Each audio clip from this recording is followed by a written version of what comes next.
West Coast Woman Power presents the Empowerment Podcast with your host, Alexis Taylor Middleton. Alexis Taylor Middleton created West Coast Woman Power to share in the traditional Mayan and Cherokee teachings of self-realization, empowerment, and personal wisdom through shared stories.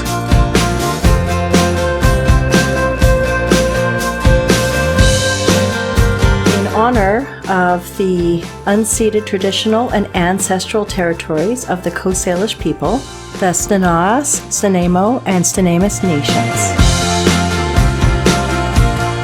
Welcome to West Coast Woman Power. I am your host, Alexis Taylor Middleton. In honor of the grandmothers, first and foremost, mothers, grandfathers, and fathers. This podcast is about losing one's voice and how to bring it back.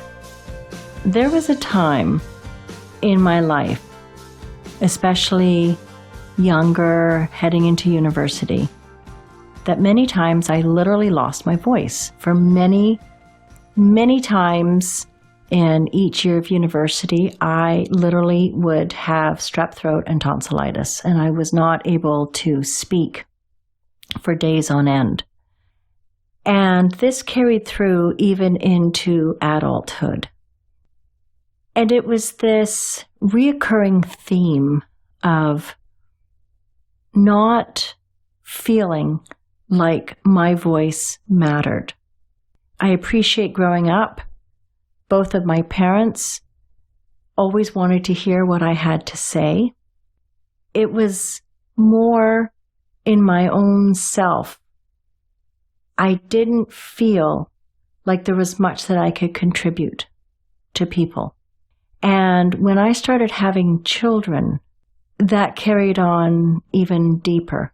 And there was a time when I did speak up with certain individuals, and I was shut out for years.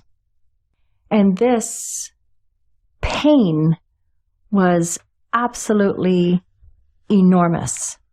To be able to speak from one's heart, only to be shut out, sometimes for years on end, where the person or persons that you spoke with from a very kind, loving, considerate place, and actually completely put out into the cold, that does something to one's psyche. And it did to mine tremendously.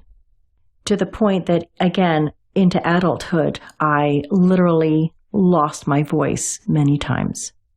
What started to change is I got tired of being sick. I got tired of not being able to speak up. I literally would have heart palpitations and acute anxiety from wanting to say something, but just so afraid that I was going to be laughed at, jeered at, basically just told to go away. And I started to find over the years doing massage therapy and working with individuals one-on-one that there was something similar I was noting in these individuals, especially those that had gone through different types of trauma, that speaking out was full of fear at times. So what I started to do, and what I have proposed to them, and now I propose to you, be mindful. What is it you want to say? What is it you want heard? And then practice it in front of the mirror. Seriously. Just sit in front of the mirror or stand and say what you need to say. Say it to yourself first. This is the key. Say it out loud to yourself. You must hear the words coming from your own being. Speak out first to your own self. Let you be your own first listener. As you become more comfortable hearing your words and hearing your voice speak your own truth, then step out into your inner circle, those who are very safe for you. In the teachings, definitely a group of 3, whether it's a family member and then 2 friends. But do your best to have a pod of 3 that you can call upon day or night, that you feel safe with, safe in your own self and safe to be yourself with these people. And practice with them and encourage them to ask you questions that go deep within. Ask them to ask you uncomfortable questions, things that make you contemplate and allow you that space to be able to voice what is important to you and what matters to you. Because yes, your voice matters. Your voice must be heard. But you, dear person, dear one, must be accountable for having the courage to speak up. These are challenging times, to be sure. COVID has brought about a feeling of isolation, aloneness, and people being very uncertain about where they're going, how they're feeling. I invite you to take a look at what your own being wants to say, what it wants to share with the world. We are each born with a story. What will it take for you to share your story? And what will it take for you to honor your story, to honor the journey that has required a lot of effort and a lot of moments of uncertainty to be able to be here at this time and during, again, these pandemic times? Your story is something that can heal from deep inside of you if you are willing to look at where you've been holding on. Where inside of you are you holding on to the story of where it hurts?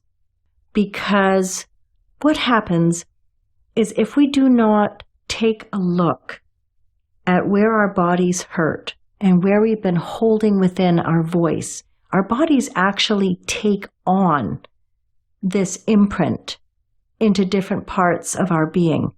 Many times I have worked with individuals from all different cultures, and some where women are permitted to speak and some where women are not permitted to speak.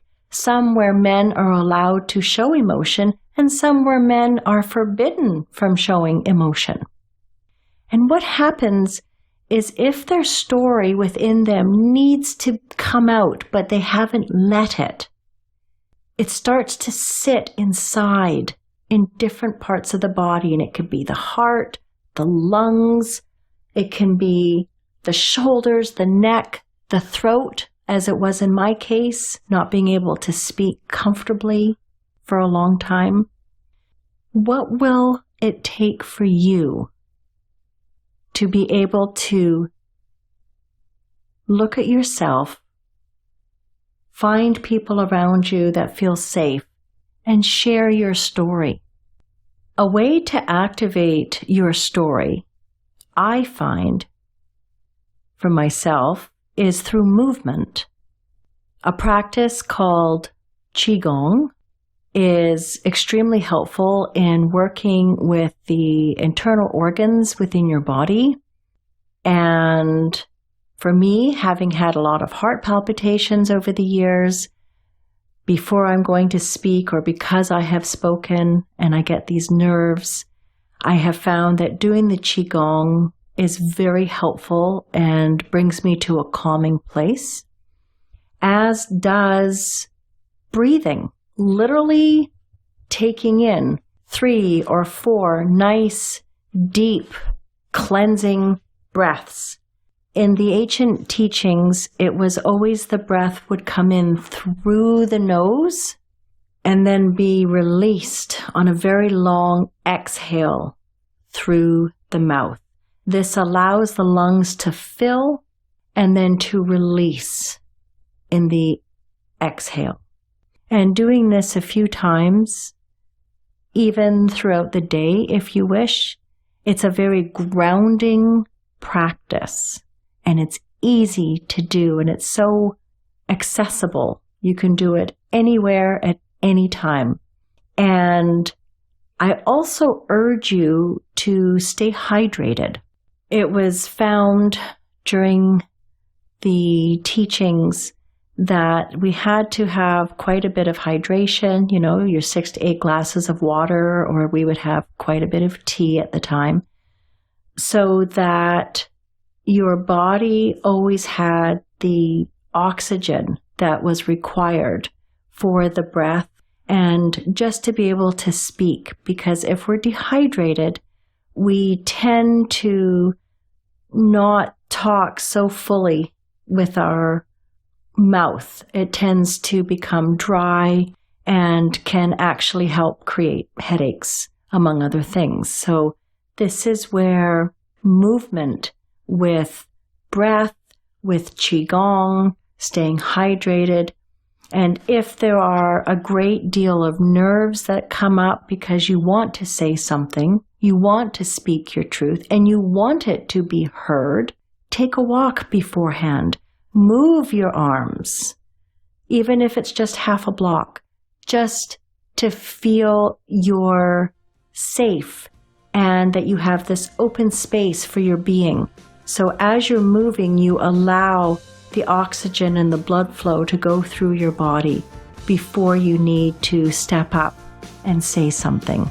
These, I find, are very helpful additions to my daily life and give me something tangible to be able to comfortably speak when I'm feeling very uncomfortable.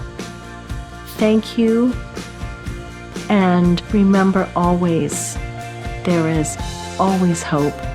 There is always hope.